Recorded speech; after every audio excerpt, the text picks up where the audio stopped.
Selanjutnya ada 10 prinsip dasar akuntansi. Yang pertama adalah prinsip biaya historis atau historical cost principle.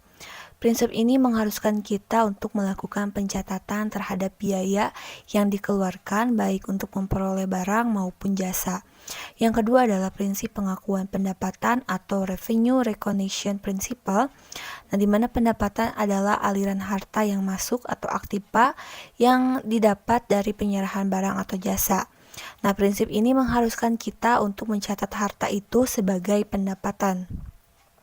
Yang ketiga ada prinsip pencocokan atau matching principle. Prinsip dasar akuntansi ini mempertemukan pendapatan dengan biaya yang dikeluarkan. Tujuannya adalah untuk menentukan keuntungan bersih dalam periode tertentu. Yang keempat adalah prinsip konsistensi atau consistency principle. Metode dan standar yang digunakan dalam proses akuntansi harus diterapkan secara konsisten. Sistem tidak boleh berganti-ganti dengan sistem lain karena akan membuat para pengguna informasi akuntansi kebingungan. Yang kelima adalah prinsip pengungkapan secara lengkap atau full disclosure principle. Prinsip ini mengharuskan penyajian informasi di laporan keuangan secara lengkap. Hal ini untuk membuat para pemakai informasi akuntansi tidak tersesat dengan laporan keuangan yang setengah jadi.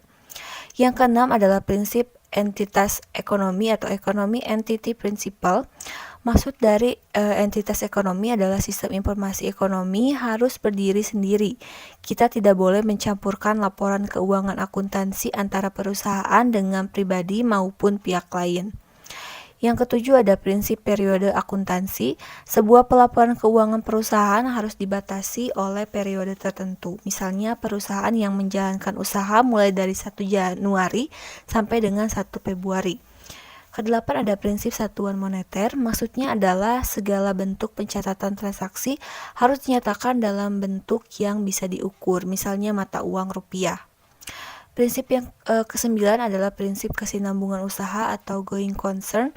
Prinsip ini menganggap bahwa sebuah usaha ekonomi harus terus berjalan secara berkesinambungan, kecuali pada peristiwa khusus yang bisa menghentikannya, misalnya bencana alam. Dan yang terakhir, prinsip yang ke-10 adalah prinsip materialitas. Prinsip materialitas adalah prinsip yang mengakui adanya pengukuran dan pencatatan akuntansi secara material atau bernilai. Artinya suatu informasi akuntansi punya nominal dan bisa dijual.